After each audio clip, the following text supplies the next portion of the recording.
tentang gimana sih cara agar pemuda itu melek sama tradisi.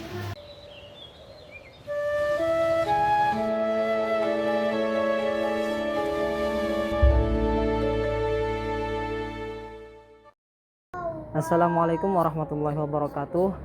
Pada hari ini, dalam video ini tanggal 4 Juli 2026, kami melakukan observasi terhadap tradisi lupis raksasa yang ada di Krapyak Kidul, tepatnya di Pekalongan Utara. Dalam video ini kami melakukan observasi dengan 4 orang dalam kelompok kami. Dan ini adalah tempat pelaksanaan dari tradisi lupis raksasa yang dilakukan oleh warga masyarakat Krapyak Kidul. Nah, ini adalah lingkungan dari tempat pelaksanaan lupis raksasa yang ada di sini. Nah, dari depan saya ini ada sebuah wajan untuk pembuatan lupis raksasa tersebut.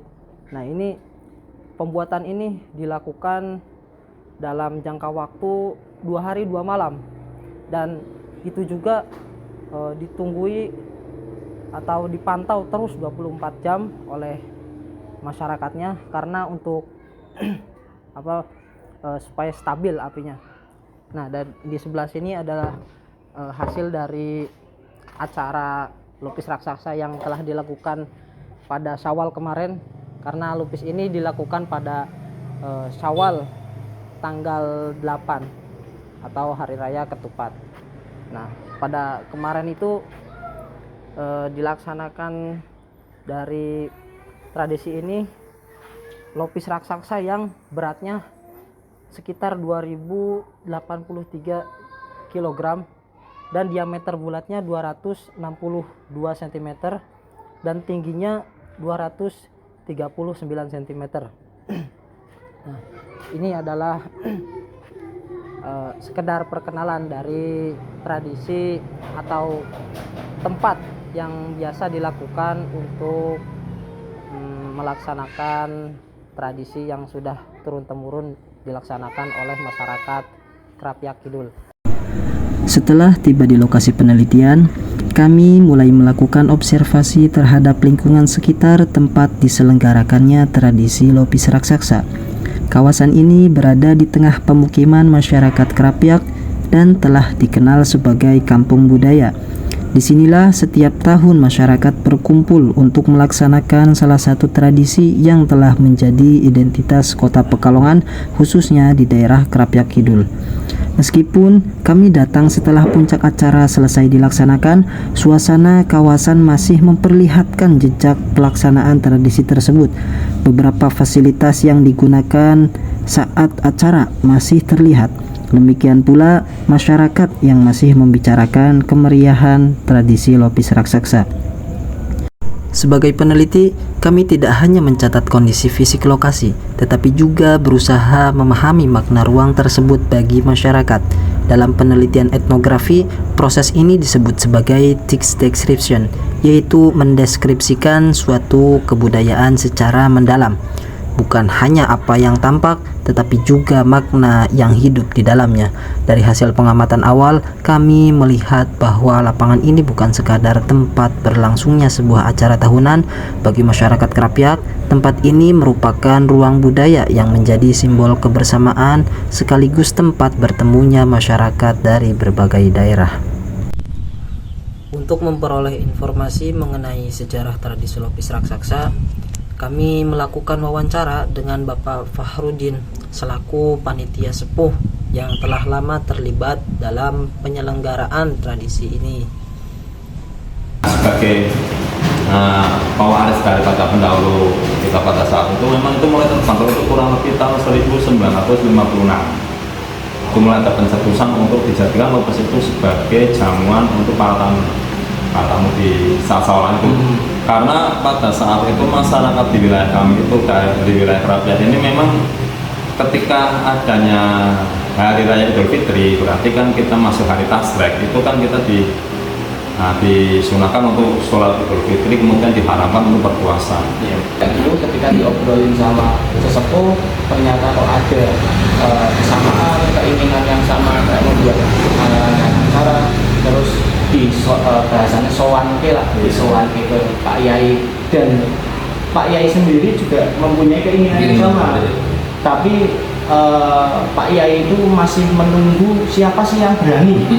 Nah itu setelah ngobrol-ngobrol sama Pak Yai dan dapat restu dari Pak Yai, terus saya ngobrol sama teman-teman, yuk kita semangat untuk bikin rangkaian acara karena sudah dapat ACC lah gitu. Lalu kita itu bekerja sama teman-teman. Dari hasil wawancara tersebut, kami mengetahui bahwa lopis telah dikenal masyarakat Pekalongan sejak abad ke-17 sebagai makanan tradisional yang biasa disajikan dalam berbagai kegiatan masyarakat.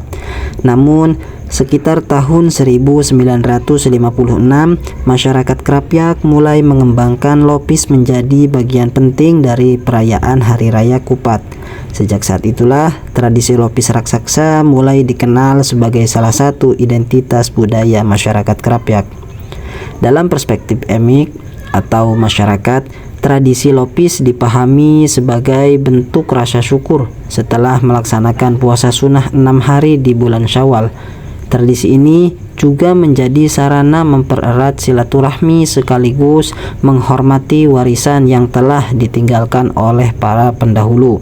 Sementara itu, dari perspektif etik atau peneliti, kami melihat bahwa tradisi lopis memiliki makna yang lebih luas daripada sekedar makanan tradisional.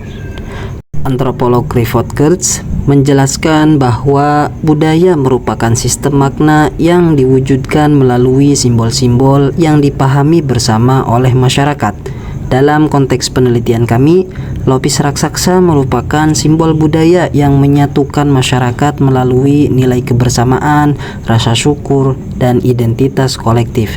Dengan demikian, keberadaan lopis raksasa tidak hanya menunjukkan kekayaan kuliner tradisional, tetapi juga memperlihatkan bagaimana masyarakat mempertahankan identitas budayanya melalui sebuah tradisi yang terus diwariskan dari generasi ke generasi. Setelah mengetahui sejarah lahirnya tradisi lopis raksasa yang ada di Krapyak, kami kemudian ingin memahami pertanyaan lebih mendalam tentang apa makna tradisi lopis raksasa tersebut dalam masyarakat sekitar Krapyak. Untuk menjawab pertanyaan tersebut, kami tidak hanya melakukan wawancara, tetapi juga mengamati secara langsung bagaimana masyarakat berinteraksi selama penyelenggaraan acara tersebut. Selama observasi berlangsung, kami melihat bahwa tradisi lopis raksasa bukan hanya menghadirkan sebuah makna tradisional berukuran besar, tetapi juga menghadirkan ruang penjumpaan bagi masyarakat. Berbagai kalangan datang ke lokasi ini, mulai dari masyarakat sekitar, wisatawan, mahasiswa, konten kreator, dan media berkumpul di tempat yang sama. Mereka menikmati rangkaian acara, mengabadikan momen, serta menunggu prosesi pemotongan lopis raksasa. Di sisi lain, masyarakat Krapyak tampak menyambut para tamu dengan ramah. Interaksi yang terjalin terlihat sangat alami, tidak ada batas antara panitia, warga, maupun pengunjung. Semua membaur dalam suasana yang penuh keakraban. Melalui pengamatan tersebut, kami melihat bahwa tradisi lopis raksasa bukan sekedar tontonan budaya, melainkan juga menjadi ruang sosial yang mempertemukan banyak orang dalam satu pengalaman bersama. Dalam penelitian etnografi, pengamatan terhadap perilaku masyarakat seperti ini menjadi bagian penting karena membantu peneliti memahami makna budaya yang hidup di tengah masyarakat. Untuk mengetahui bagaimana masyarakat mengartikan atau memaknai arti lopis ini, kami melakukan wawancara kepada Bapak Farudin selaku panitia sesepuh yang sudah lama menjaga tradisi ini dari zaman dulu. Orang lupis itu maka aku keterkaitanku, aku berasumsi sendiri, berpendapat sendiri, love itu cinta, peace itu damai. Jadi gabungan antara dua kata love, peace menjadi sebuah lupis, dan itu pun masih bisa ada kaitannya, menyimpulkan. Mungkin seperti itu masih sendiri. Ya tertawa beliau. Kadang saya tanya, di akhir saya tanya sama, bukan hanya tanya, Mas apa kenapa disebut lupis? Karena penyebutan lupis itu sangat simpel. Kalau lontong itu kan berdasar berdasar bahan dasarnya kan cuma beras biasa. Nah, kemudian kalau ketupat kita malah sulit lagi. Kenapa? Ketupatnya itu kan dibuat juga dari beras. Yang rumit itu kalau ada tamu asing ke sini, kan sering ada tamu dari mahasiswa asing dari luar negeri ke sini. Tanya kenapa kok harus lupis? Karena kalau kita pakainya ketupat, kita nyebutnya repot. Rice for corner, nasi dengan empat sudut, kan seperti itu. Terus kenapa kok kita nggak pakai lontong? Kalau lontong kita repot lagi. Rice long, nasi panjang, kan seperti itu. Makanya kita sebut lupis. Lupis itu berarti dari dua sukatan, love dan peace. Seperti itu pendapat kami. Oh iya. Dari hasil wawancara tersebut, kami memperoleh satu temuan yang menarik, yaitu Bapak Farudin menjelaskan bahwa istilah lopis sering beliau maknai sebagai gabungan dari kata love yang berarti cinta dan peace yang berarti damai. Beliau juga menjelaskan bahwa penafsiran tersebut merupakan pandangan pribadi yang sering digunakan ketika menjelaskan tradisi lopis kepada tamu di luar daerah maupun luar negeri. Dalam perspektif emik, penafsiran tersebut menunjukkan bagaimana masyarakat ini membangun makna terhadap tradisi yang mereka miliki. Bagi masyarakat Krapyak, lopis bukan hanya makanan tradisional, tetapi juga menjadi simbol kebersamaan, persaudaraan, serta rasa syukur setelah melaksanakan ibadah puasa 6 hari di bulan Syawal. Sementara itu, dari perspektif etik, kami menganalisis temuan ini menggunakan teori Clifford Geertz. Menurut Geertz, budaya merupakan jaringan makna yang dibangun oleh manusia melalui simbol-simbol yang dipahami bersama.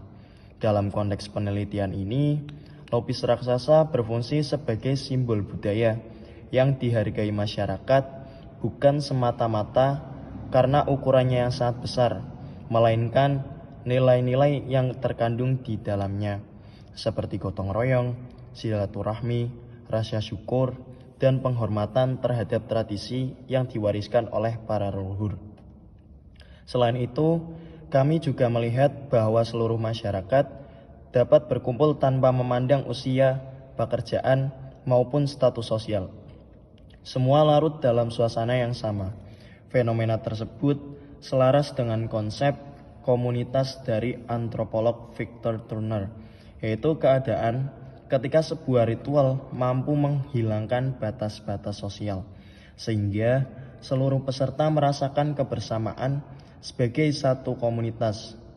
Tradisi lopis raksasa memperlihatkan bahwa sebuah ritual budaya tidak hanya mempertahankan warisan masa lalu, tetapi juga memperkuat hubungan sosial masyarakat pada masa sekarang. Berdasarkan hasil observasi, wawancara, dan analisis tersebut, kami dapat menyimpulkan bahwa makna utama tradisi lopis raksasa tidak terletak pada besarnya ukuran lopis tersebut, melainkan pada nilai-nilai budaya yang hidup di dalamnya. Tradisi ini menjadi simbol persaudaraan, gotong royong, dan identitas masyarakat kampung budaya Krapyak yang terus diwariskan dari generasi ke generasi.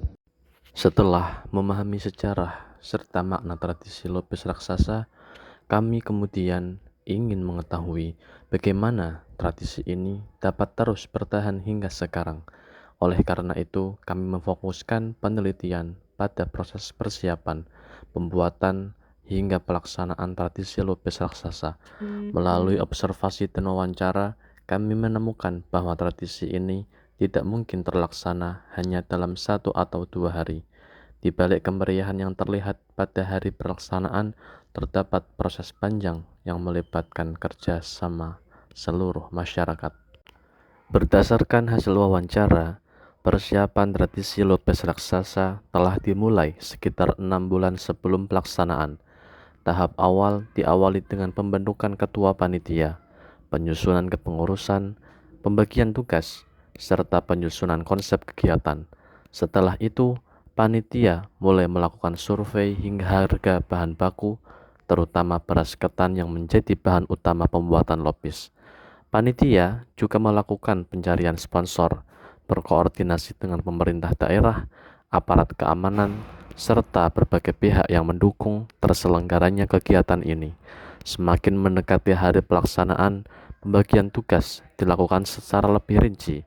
Setiap panitia memiliki tanggung jawab masing-masing, mulai dari menyiapkan bahan baku, mengatur konsumsi, menjaga keamanan, hingga memastikan seluruh rangkaian acara berjalan sesuai rencana.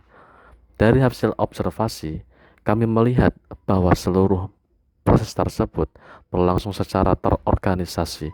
Meskipun sebagian besar panitia berasal dari masyarakat sekitar, mereka mampu bekerja sama dengan baik untuk mencapai tujuan yang sama. Untuk memahami proses tersebut secara lebih mendalam, kami melakukan wawancara dengan Saudara Sauki selaku leadership panitia pemuda yang terlibat langsung dalam penyelenggaraan tradisi Lopis Raksasa. Dari pemuda ya khususnya sebelum bahkan setelah acara Lopis Raksasa misal di tahun 2026 ini, itu kan kemarin ketika rapat evaluasi kan udah pemilihan ketua lagi.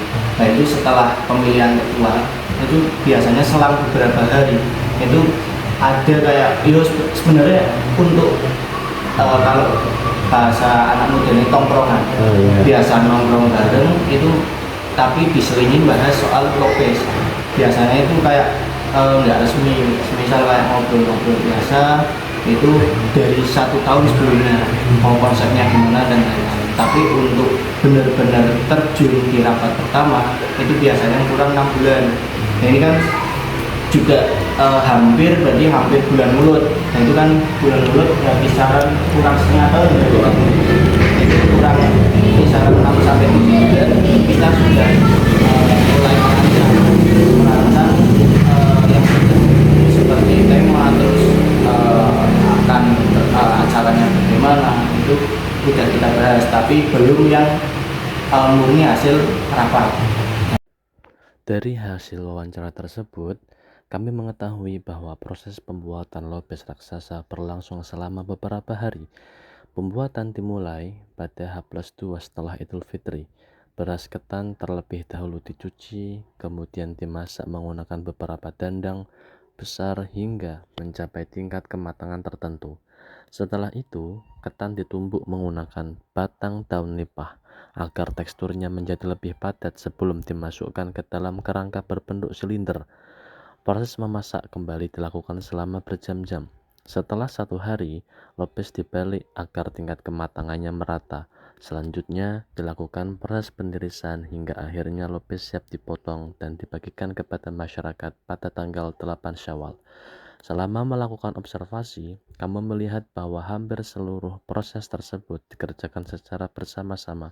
Tidak ada satu orang yang bekerja sendiri. Setiap warga mengambil peran sesuai kemampuan masing-masing.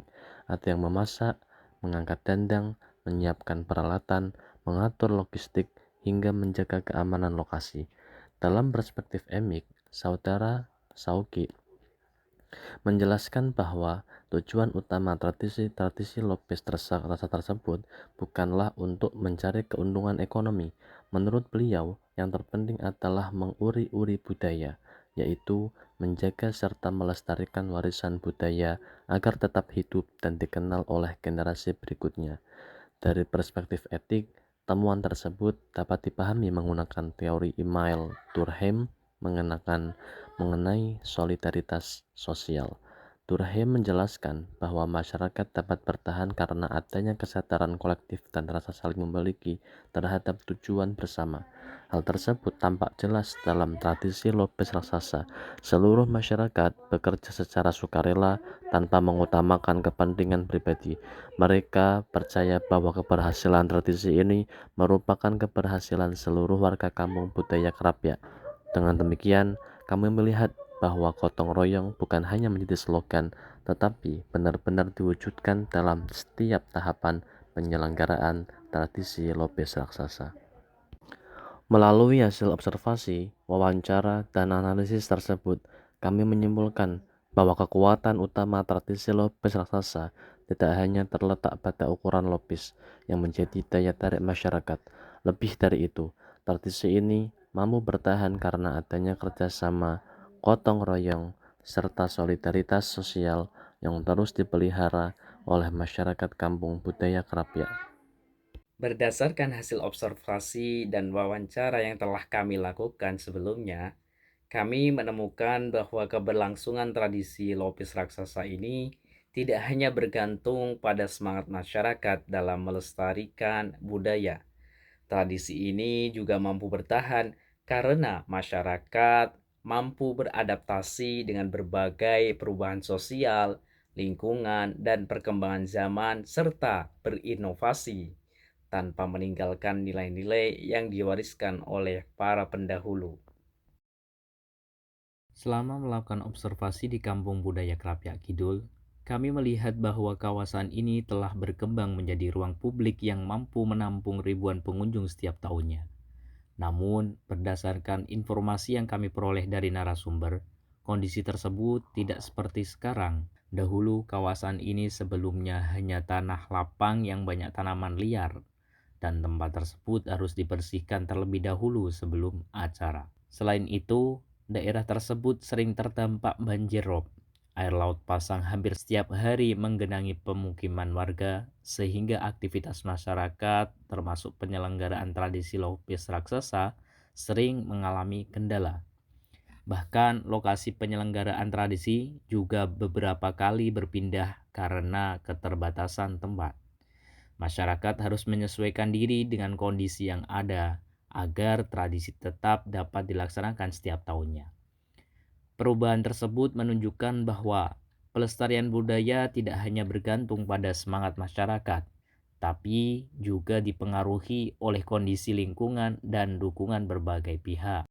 Jadi memang ketika di eranya Masuki, berbagai macam kegiatan ini sudah dikemas sedemikian rupa, dan alhamdulillah kami mendapat anugerah seperti ini.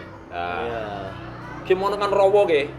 Sini ulong cawah iki di jamah wong ora tau blas. Enggak pernah di jamah lah sini mencawah gitu. Nah, alhamdulillah setelah kami mendapat predikat kampung budaya dan dari Pak Gubernur sendiri hadir di sini, ada realisasi seperti ini karena dulu aku pernah nagih sama Pak Gubernur, Pak, kami sudah mendapat predikat kampung budaya, Pak, tapi aku takutnya itu budaya kami itu akan hilang, akan lekang karena kita itu setiap hari dilanda banjir rob 2 kali, bahkan sampai ketinggian lutut orang dewasa.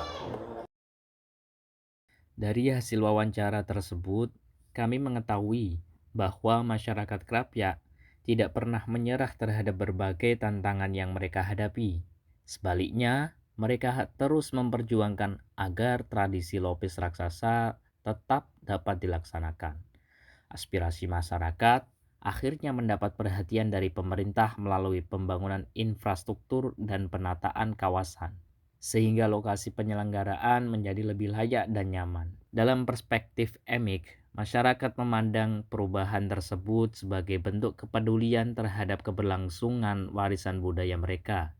Bagi panitia, menjaga tradisi Lopez raksasa bukan hanya sebuah pekerjaan tahunan, melainkan sebuah tanggung jawab moral untuk meneruskan amanah para pendahulu kepada generasi berikutnya. Selama observasi, kami juga melihat bahwa tradisi Lopez raksasa kini tidak hanya menjadi milik masyarakat Krapyak. Tradisi ini telah menarik perhatian media, mahasiswa, wisatawan, fotografer, hingga para content creator yang datang untuk mendokumentasikan setiap rangkaian kegiatan. Menariknya, panitia justru menyambut hal tersebut dengan terbuka, salah satunya dari kami. Mereka percaya bahwa semakin banyak orang mengenal tradisi Lopis Raksasa, maka semakin besar pula peluang tradisi ini untuk tetap lestari. Dari perspektif etik, temuan ini dapat dijelaskan menggunakan teori dari Clifford Geertz. Menurut Geertz, budaya akan tetap hidup selama masyarakat terus memberikan makna terhadap simbol-simbol budayanya. Dalam penelitian ini, kami melihat bahwa masyarakat Krapyak Kidul tidak hanya mempertahankan tradisi Lopis Raksasa sebagai peninggalan masa lalu, tetapi juga menyesuaikan dengan perkembangan zaman sehingga tetap relevan dan dikenal oleh masyarakat luas. Selain itu, konsep komunitas dari Victor Turner juga tampak dalam pelaksanaan tradisi ini. Selama acara berlangsung, berbagai kelompok masyarakat berkumpul tanpa memandang usia, pekerjaan, latar belakang, maupun status sosial. Semua hadir sebagai bagian dari satu komunitas yang memiliki tujuan bersama, yaitu menjaga dan merayakan warisan budaya yang mereka miliki. Dengan demikian, tradisi Lopis Raksasa tidak hanya menjadi sebuah ritual budaya, tetapi juga menjadi media yang memperkuat solidaritas sosial, memperluas jejaring antar masyarakat, serta memperkokoh identitas budaya Kampung Krapyak. Berdasarkan seluruh hasil observasi yang kami lakukan, berwawancara dengan narasumber, serta mengumpulkan data dengan dokumentasi audio dan visual, dan analisis etnografi yang telah kami lakukan, kami menyimpulkan bahwa tradisi Lopis Raksasa merupakan warisan budaya yang tidak hanya memiliki nilai sejarah, tetapi juga mengandung nilai religius, gotong royong, solidaritas sosial, dan identitas budaya masyarakat Kampung Krapyak Kidul. Tradisi ini mampu bertahan karena masyarakat tidak hanya mewarisi bentuk kegiatannya, tetapi juga terus mewariskan makna, nilai, dan semangat kebersamaan yang hidup di dalamnya. Dukungan pemerintah, keterlibatan generasi muda, serta antusiasme masyarakat menjadi faktor penting yang memperkuat keberlanjutan tradisi tersebut.